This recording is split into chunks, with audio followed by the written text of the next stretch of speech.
Who, what, where, why, and how? The answers are inside health. Coming up in this edition, Britain's Southampton University has set out to ease food shortages in the developing world, thanks to their genetically modified superfish. Until recently, it was thought that a daily supplement of estrogen and progesterone after menopause was good for a woman's heart. But the latest findings of a large clinical trial of postmenopausal women suggests quite the opposite. Scientists predict we're only 5 years away from tailor-made, genetic-based prescriptions being in widespread use. Personalised prescriptions are being hailed as the end of trial and error in medicine. And China, the world's most populous nation, has finally admitted to having an AIDS epidemic of grave proportions, with infection rates of 65% in some provinces. Many of the sick believe they contracted the virus while they gave blood.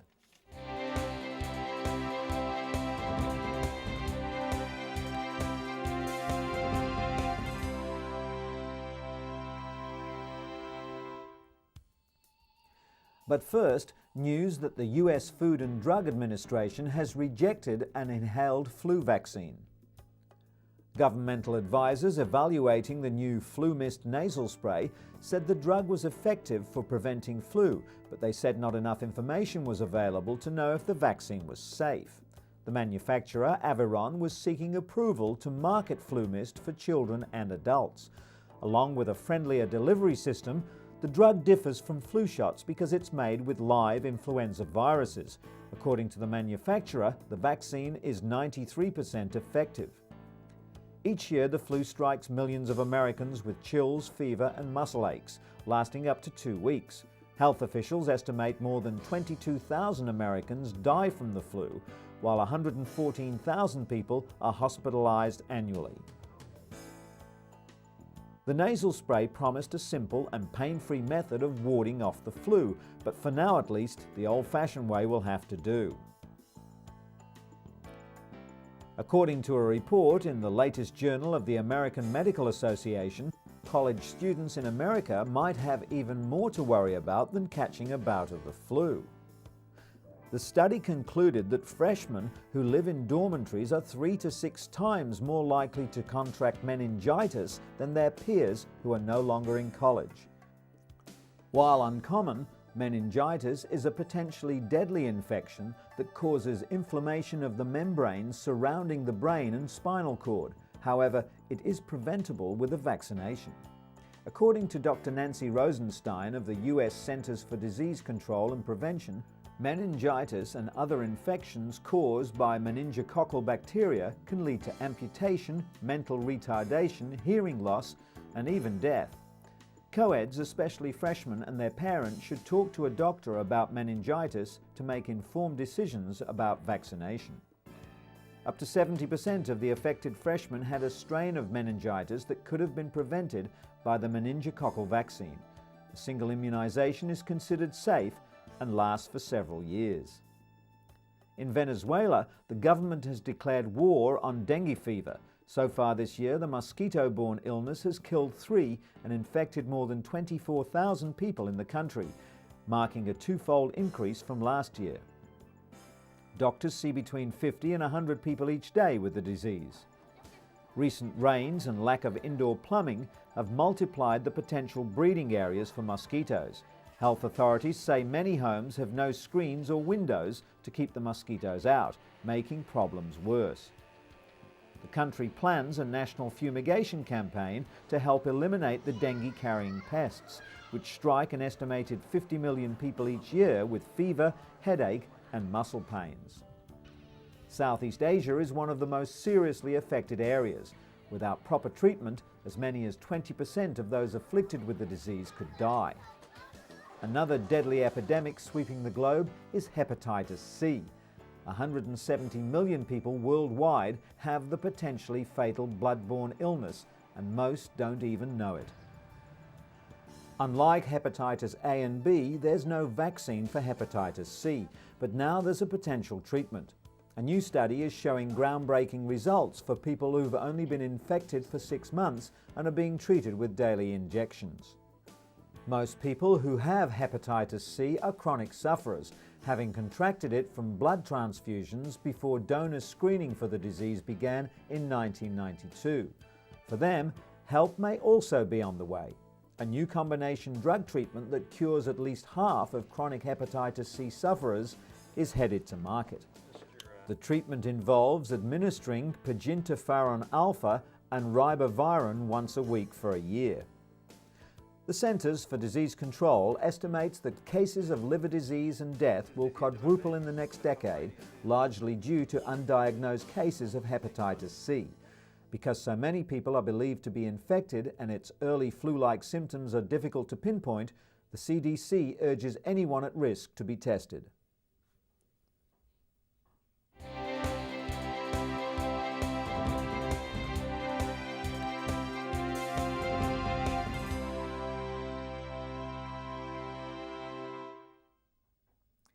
Studies on the brains of people who have died of Alzheimer's disease show that symptoms of dementia probably arise because of a buildup of proteins in the brain.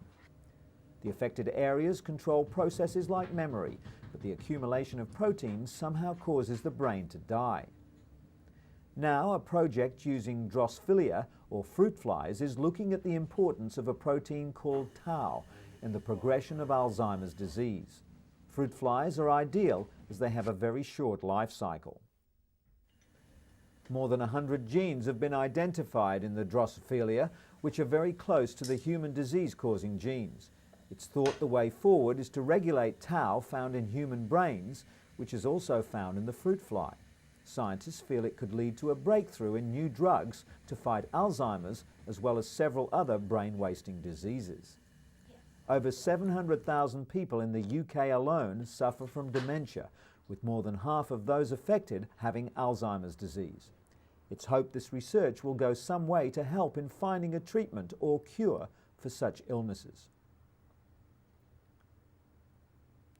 The cure for various human diseases has taken science to the high seas as well. These men harvest squid for the Marine Biological Laboratory at Cape Cod, where scientists from all over America come during the summer to be close to the freshest possible specimens. At least 50 squid are captured every day and are transported right across the street to the labs. The scientists then dissect out the squid's axon, an unusually large single nerve cell that runs nearly the length of the animal. Deciphering the nerve transport mechanism for protein in squid, called axoplasm, could one day explain why in human neurodegenerative diseases like Lou Gehrig's disease, the cargo or proteins are not delivered as they should be and therefore accumulate within our cells. And speaking of marine research, scientists are using genetic modifications to produce bigger fish that can be harvested and eaten earlier. They've now turned their attention to the tilapia, one of the most widely consumed fish in both Africa and Asia. The growth-enhanced fish are about 3 times their normal size, but the gain is not so much that they're bigger, but that they're growing faster. To produce the genetically modified tilapia, scientists in Southampton University first make a piece of DNA containing extra copies of a growth hormone. The DNA is then manually injected into eggs harvested from tilapia in the university aquarium. The fish are allowed to grow, then are screened to find which ones have copies of the new gene. Research is concentrating on making these fish reversibly sterile to overcome fears of environmental contamination. Eventually, it's hoped that this whole process will be carried out in fish farms all around the world. The tilapia are also being genetically modified to produce a blood clotting agent called factor VII.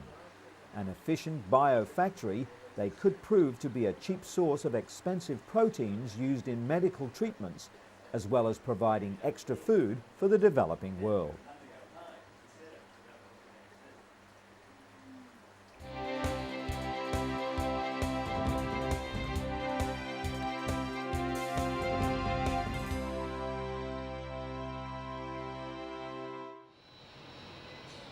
Postmenopausal women should not take hormone replacement therapy for the sole purpose of preventing heart disease and strokes, according to New American Heart Association guidelines. The new advisory represents a shift in thinking within the medical community. Until recently, it was thought that a daily supplement of estrogen and progesterone after menopause is good for a woman's heart. Research showed that hormones raised levels of good cholesterol and lowered heart attack rates, but the latest findings of large clinical trials of postmenopausal women with cardiovascular disease suggest that women who've ever had a heart attack do not benefit from hormones and may even increase their risk of another attack.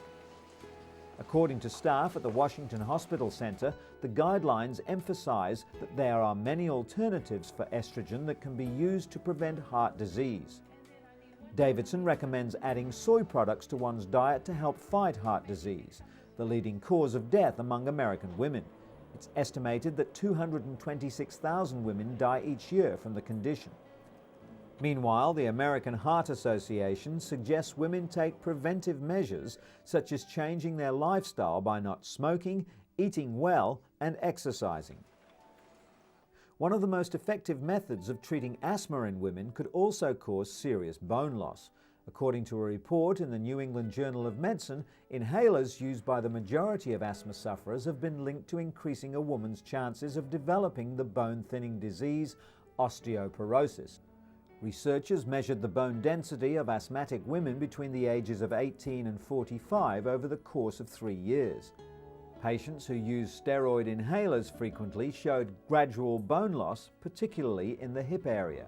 But the news shouldn't cause panic to millions of asthmatic women. Doctors do, however, advocate taking additional preventive measures to keep osteoporosis at bay, such as exercising and getting adequate calcium and vitamin D. And finally, in our look at women's health issues, the dreaded but necessary annual exam. This important health check should always include a pap smear as well as pelvic and breast examinations. Moreover, if a woman uses her gynecologist as her primary care physician, it's a good idea to address non-reproductive issues. Doctors also recommend receiving thyroid screening every 5 years. Thyroid disease particularly affects women and often goes undetected. Many conditions are silent, so sharing as much information with the gynecologist is important. Sexually active women should be screened annually through secretion and blood testing for human papillomavirus, herpes, or other STDs which, unchecked, could lead to cervical cancer. Screening for chlamydia, which can cause infertility, is especially crucial. More thorough annual exams make a woman feel confident that all of her healthcare needs are being met.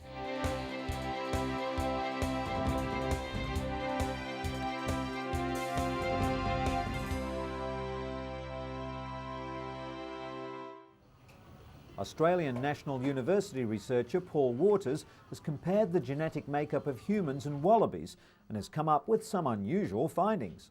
By comparing human and marsupial Y chromosomes, Waters located where each Y gene was when the two lineages diverged 130 million years ago. The original region of the human Y has almost completely disappeared. Most of the human male Y genes that exist today have been added since divergence. The X and Y chromosome evolved from a non-sex chromosome pair that were identical to each other. While the X remains close to its original state, the Y has mutated.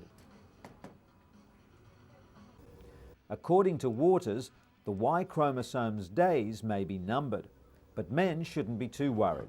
Nature will always provide some mechanism to create men. Otherwise, there won't be any humans left. The X and Y story varies from species to species. In humans, the female X chromosome is regarded as dominant, while the Y is needed for only 3 purposes: male sexual development, sperm production, and stature.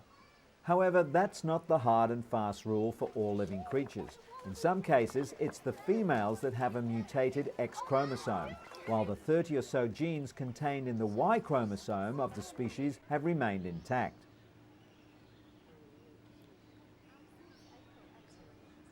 And still on the subject of genes, individuals with a particular genetic marker are twice as likely to suffer from sleep apnea. Ron Springer's nightmare began even before he was diagnosed with the disorder at 29.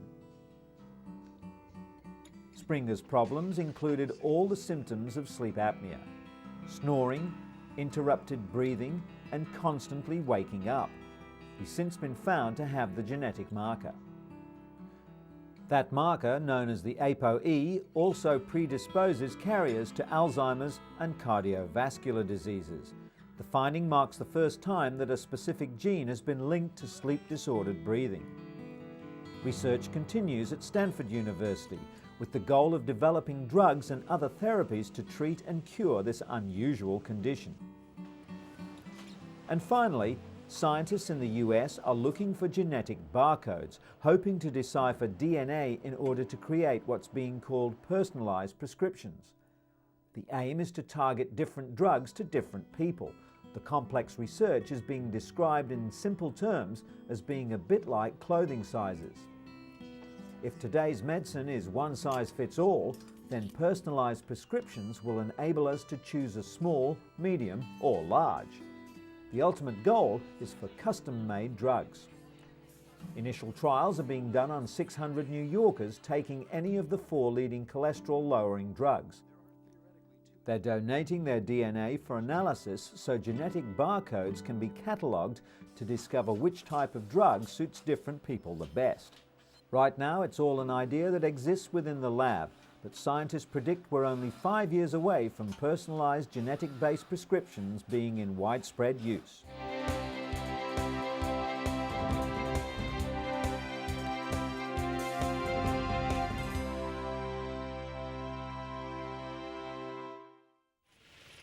Nick Schrickholm pedals her bicycle home after a day at school. On the back of the bike sits her 36-year-old mother, Sophil. They live in a small house in the northern Thailand province of Chiang Mai and share a special mother-daughter bond. Nick says she's grateful for each day she's able to spend with her mum, who is HIV positive. 4 years ago, Nick's father died of AIDS, and now her mum might not have long either. At 16, the thought of life without her parents is very scary. At the time of her father's death, not much was known about AIDS in Thailand, and there was a lot of gossip and discrimination to contend with, but people are more understanding now. Nick was recently chosen to be the youth representative for Thailand at international AIDS conferences. Her first trip outside Thailand was to Australia, and she was very excited to represent her country there. Nick and her mother also take part in a program run by a local temple to help those suffering from AIDS. Through this program, Nick has learnt more about the disease, information she passes on to her friends. Temple monk and program director Luang Pi has taught Nick that AIDS is not easy to transmit to others, that what the AIDS patients need most is moral support and not to hate or discriminate against those who have the disease. The lessons have helped to bring Nick and her mother closer together. 35 local families who have members suffering from AIDS are currently supported by the temple. The program has been running for 8 years and has cared for many AIDS sufferers in the community who've had nowhere else to go.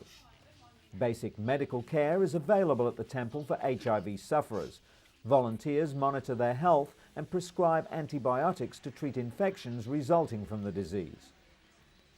Nick's mother, Sophil, takes part in an income-generating project also run by the temple, in which women with HIV are encouraged to sew robes, which are then sold to monks in Japan.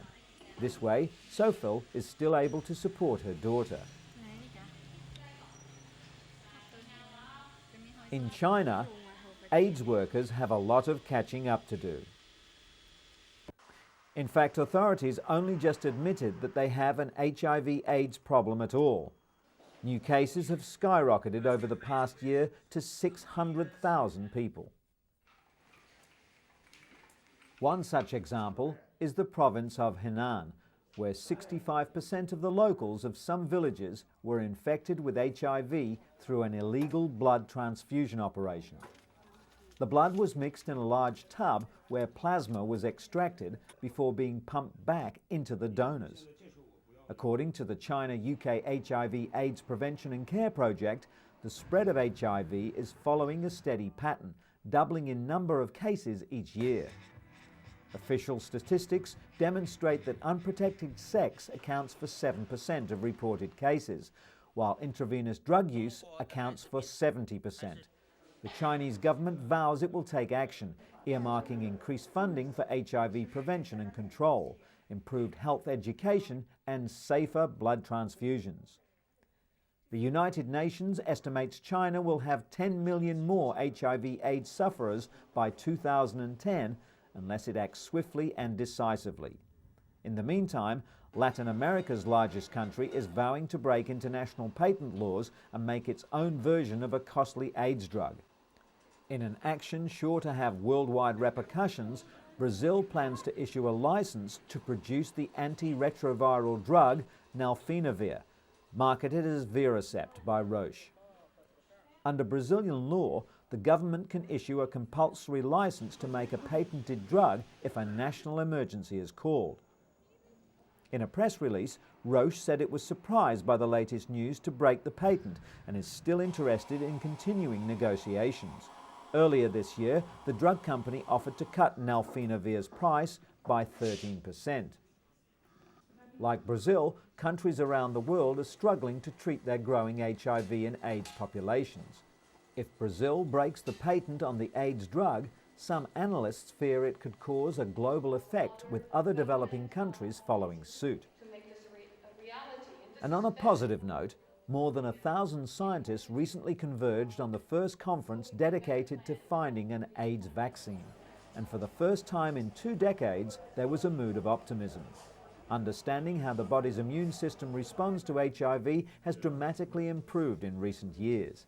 Experimental vaccines being trialled on humans are providing doctors with vital results, while animal research is also a hot topic at the moment, with the revelation that vaccinated monkeys injected with HIV have kept the disease at bay for 2 years now. An effective vaccine is still out of scientists' grasp, but for the first time, they're actually talking in terms of when and not if.